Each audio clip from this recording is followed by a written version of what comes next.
What I'd love to cover today is a few things. Would love to talk about how the accelerator movement, if I can call it that way, has started and evolved in the last 8 years. What I perceive to be the benefits of accelerator programs, something I like to call the only thing that matters, at least in my opinion, and a little bit about UpWest Labs at the end and what we do and how we fit in. I'll start maybe by telling you a bit about myself. So originally from Israel, Kfar Saba. In 2000, I moved to the US to do my MBA at Wharton.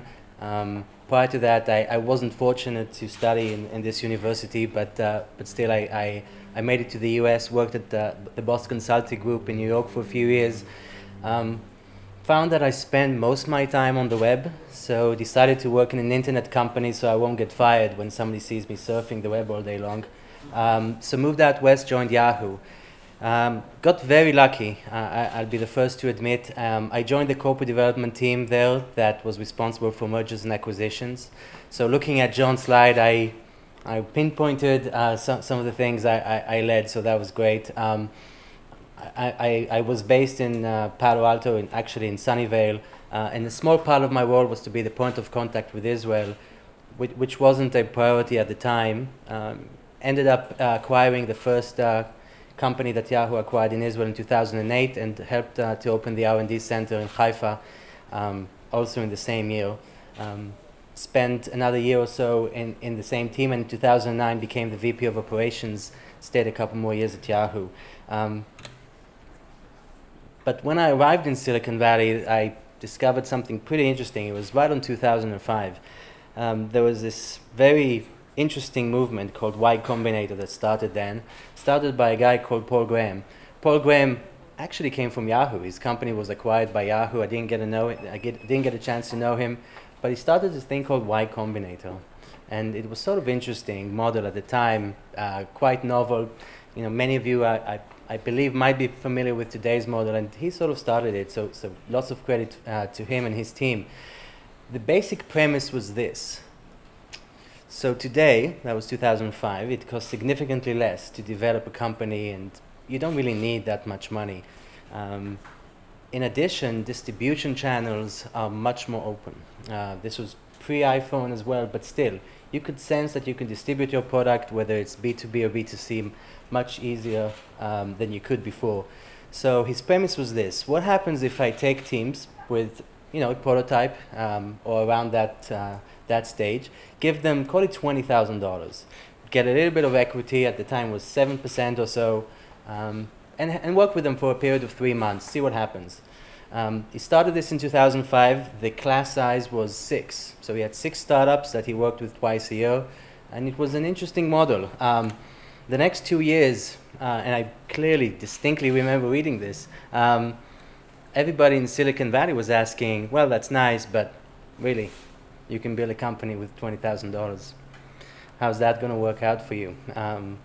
You know, these are young kids, and it's not happening anytime soon.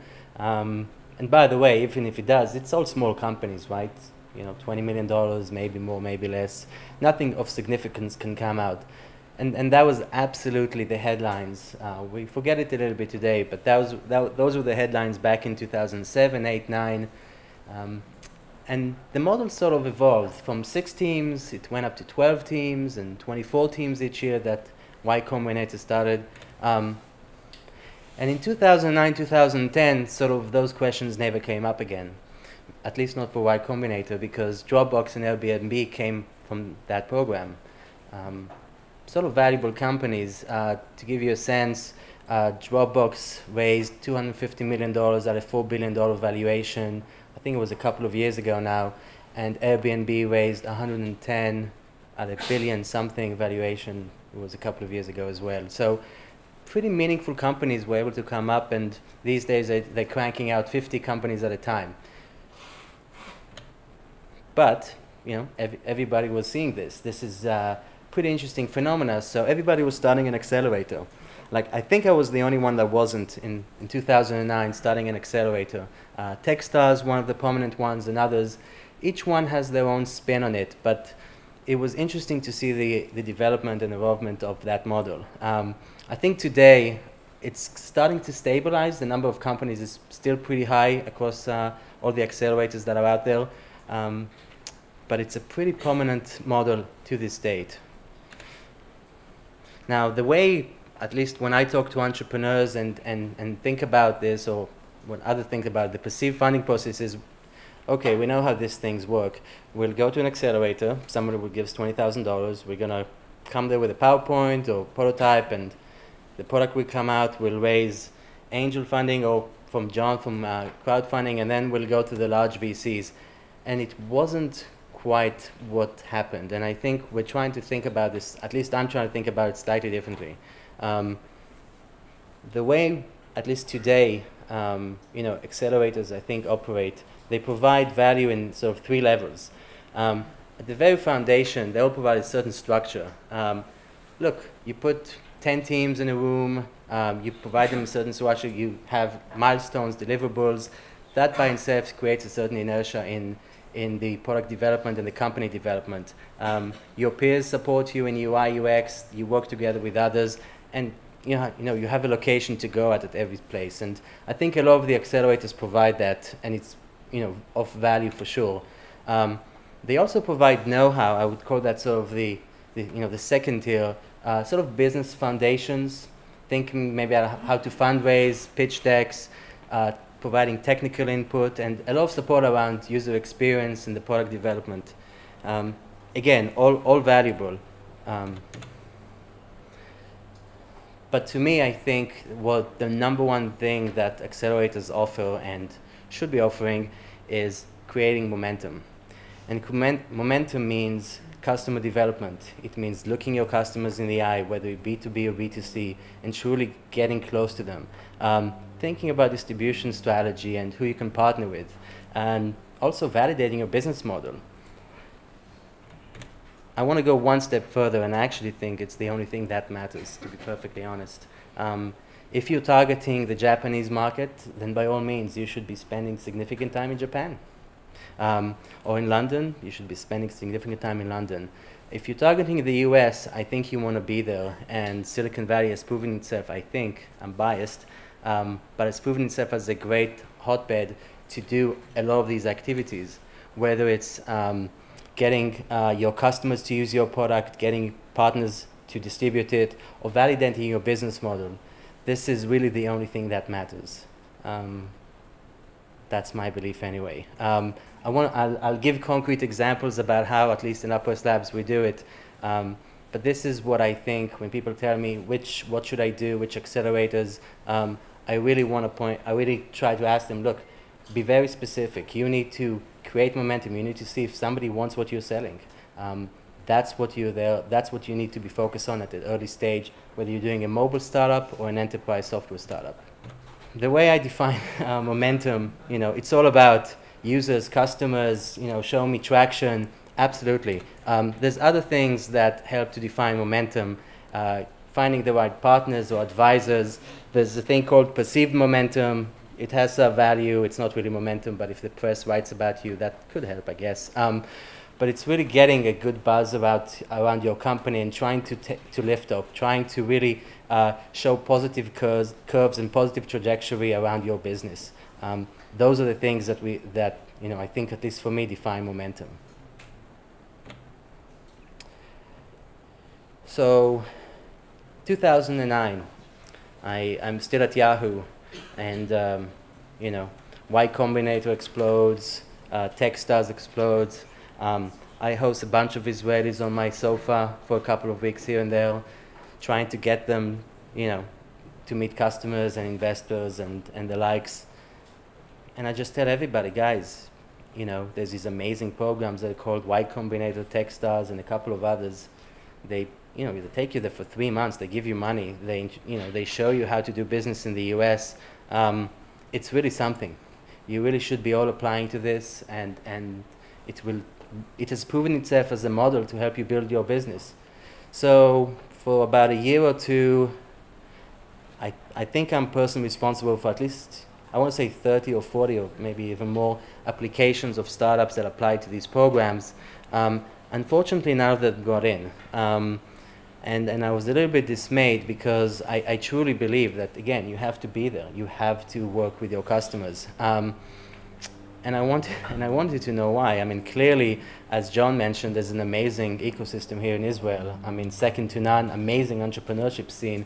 But I was curious. So I flew to New York, flew to a few other places, and I said, listen, why, Israelis, right? I mean, third on NASDAQ, everybody gets, lots of companies get funding. Why in the Accelerator program? Why are there not many Israelis who make it to these programs? And they told me, look, there's sort of a couple of issues here. One, we accept less than 1% of all applicants. So let's say we have space for 10 startups in our program. We have about over 1,000 people who apply to it. So 1 in 100 get in. That's sort of staggering odds. And then when we read the applications, and I apologize if I paraphrase some of the feedback that I got back then, of the 100 that apply, of every 100 that apply that we can only pick one, let's say we read the application and 80, are good, but maybe not a good fit.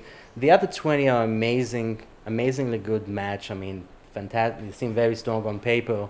Maybe one of the final 20, one is Israeli, one is from England, one is from Spain, and then 17, went to MIT and Harvard, worked at Google.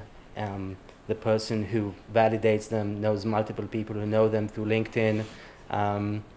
So who are you going to take out of these 20? And you can only pick one.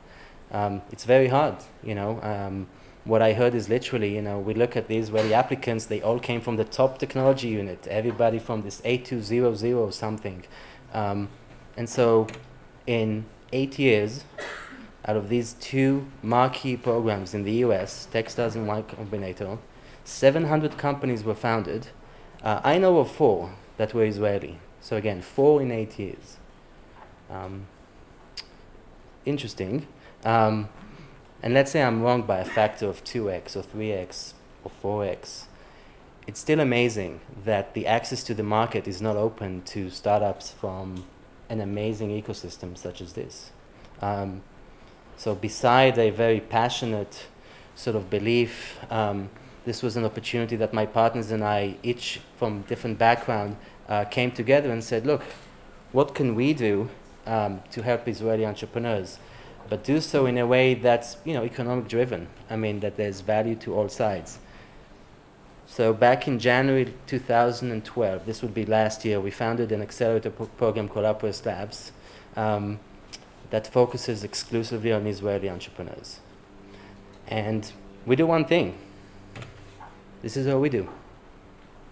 We help startups create momentum. We help startups create momentum.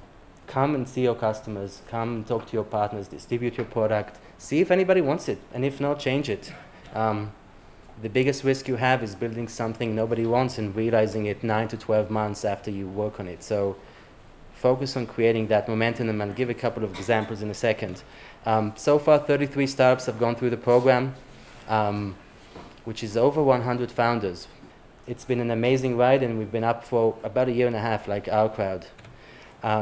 Most of our the vast majority of our companies are have follow-on investments raised from Accel and others. I don't have a pretty slides with all the logo. Like I said, I can't compete with John, but most of them go in and fundraise. Funding rounds are between $1 and $3 million, but to be honest, it takes time.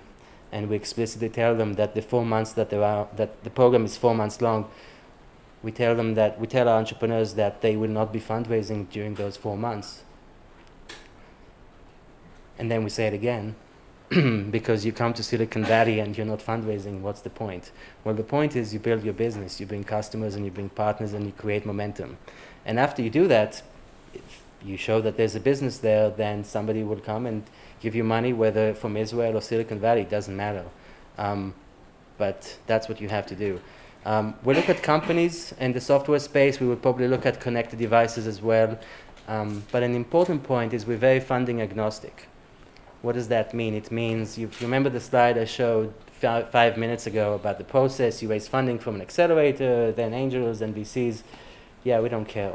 I mean, we take startups that raise $1 million before the program, And the reason we do that is because even if you raise money and you're targeting the US market, your most valuable asset is time. Your most valuable commodity is time. So you should be doing everything you can to get to your customers and partners as fast as you can. So we've had companies that raise up $2 million and come to the program, and it worked out well. Again, I've got to give a couple of examples there.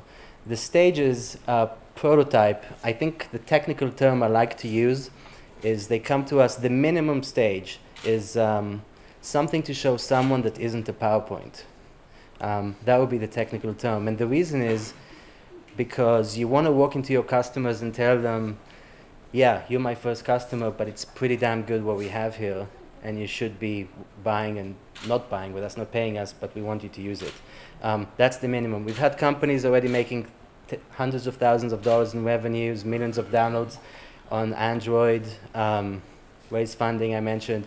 Doesn't matter. You need to be creating momentum and getting customers and partners. So those are roughly the stages.